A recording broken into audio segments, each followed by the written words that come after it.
Hello everyone and আসসালামু আলাইকুম।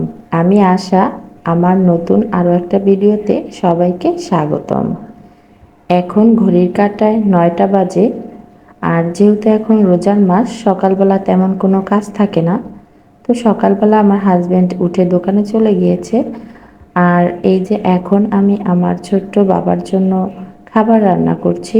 তো ওকে সকালে লুডুস রান্না করে দিব আর একটা ডিম সিদ্ধ করে নিয়েছি। তো লুডুসটা শুধু মশলা আর একটু পানি দিয়ে জাস্ট সিদ্ধ করে নিব, আর ডিমটা ছিলে ওকে দিয়ে দিব।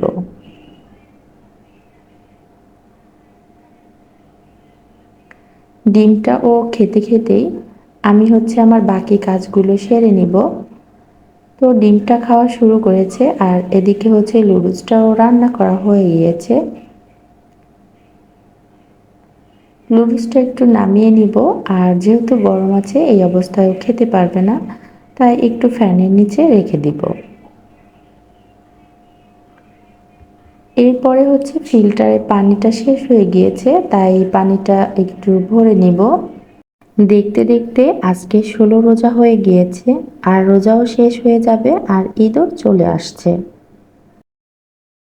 যেহেতু সকালবেলা রোজার মাস কাজ নেই, তাই টুকিটাকি যে কাজগুলো থাকে সেগুলো একটার আগেই আমি সেরে নেওয়ার চেষ্টা করছি। আর হাজব্যান্ড যেহেতু রোজা থাকে না, তাই দুপুরে আবার রান্নাও করতে হয়। তো ওকে খেতে দিয়ে দিলাম, আর আমার বাবাটা নিজেই হাত দিয়ে খাবে বলছে। তো এদিকে আমার যে বাসার খালাটা আছে, কাজ করার জন্য আসে, তো টুকিটাকি একটু কাজ থাকে সকালে তেমন, তো সেটাই আর কি করে নিচ্ছে। এর মধ্যে প্রায় ১২টা বেজে গিয়েছে।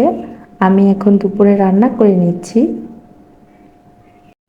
যেহেতু আমি একা রোজা থাকবো, তাই দুপুরেই রান্না করে নিচ্ছি, সেটা দিয়ে আর কি আমি সিয়ারিটা চালিয়ে নিব।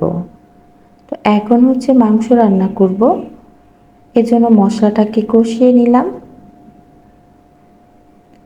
মশলাটাকে কষিয়ে মাংসগুলো দিয়ে দিব। একদম স্বাভাবিক রান্নায়, এটা বলার কিছু নেই তেমন। তো মাংসটাকে কষিয়ে নিচ্ছি।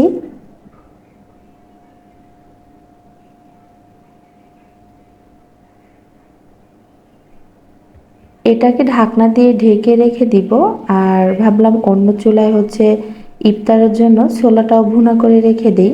যেহেতু আমি একটাই তরকারি রান্না করব, তাই সময়টা যেহেতু রান্না করে দিতেই হবে, তাই আর কি ছোলাটাও ভুনা করে নিচ্ছি।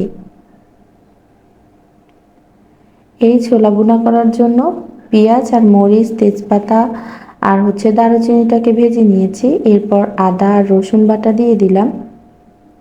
এগুলোকে একটু তেলে ভেজে নিতে হবে। আর এরপরে লবণ দিয়ে দিলাম।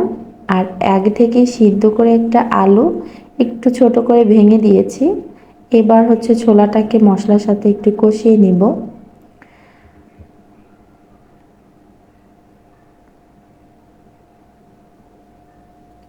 আমি কষানোর আগে একটু হালকা পানিও দিয়ে দিয়েছি, যেহেতু ছোলাটা সিদ্ধ করা আছে, তাই অল্প পানি দিয়েছি, এতেই হয়ে যাবে। এদিকে মাংসটাও কষানো হয়ে গিয়েছে, একটু আলু দিয়ে দিয়েছি। যেহেতু ছোট বাচ্চা আছে, আলু দিলে ওকে আর কি খাওয়াতে সুবিধা হবে। ঝোলের পানি দিয়ে ঢাকনা দিয়ে রেখে দিব। আর এদিকে ছোলাটাও হয়ে গিয়েছে। তো এইগুলোই দুপুরে আর কি রান্না করব।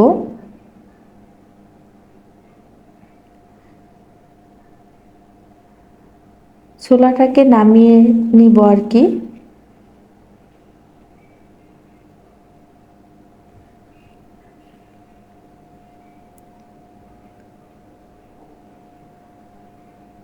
আর এদিকে মাংসের তরকারিটাও হয়ে গিয়েছে। এই ফাঁকে কিন্তু অনেকটা সময় পেরিয়ে গেছে। আমি দুপুরে গোসল করে নিয়েছি, নামাজ পড়েছি, আর হাজবেন্ডও এসে খেয়ে গিয়েছে। আর এখন বিকাল, আসরের আজানের পরে আমি রান্নাঘরে এসেছি। আর এখন পাকোড়াগুলো ভেজে নিচ্ছি। এই পাকোড়াগুলো ছিল ডাঁটা শাকের। এর মধ্যে ডাঁটা শাক দিয়েছি, চালের গুঁড়া, বেসন, পেঁয়াজ, মরিচ আর একটু আদা রসুন বাটা, এগুলো দিয়ে মেখে রেখেছিলাম। আর নামাজ পড়ে এসেই এই পাকোড়াগুলো ভেজে নিচ্ছি। তো পাকোড়াগুলো ভাজাও কমপ্লিট, আর এদিকে ইফতারের টাইমও হয়ে গিয়েছে, তাই ইফতারের জন্য সবকিছু একটু গুছিয়ে নিয়েছি। ছেলে আবার শরবত পছন্দ করে, তাই ওর জন্য একটু শরবত বানিয়ে নিয়েছি, আর ছোলা মুড়ি দিয়ে আমি ইফতারটা সেরে নিয়েছি। সিরাতে মাংস আর একটু ভাত খেয়ে নিয়েছি। তো আজকের ভিডিওটা আমার এই পর্যন্তই ছিল। তো সবাই ভালো থাকবেন, সুস্থ থাকবেন, আল্লাহ হাফেজ।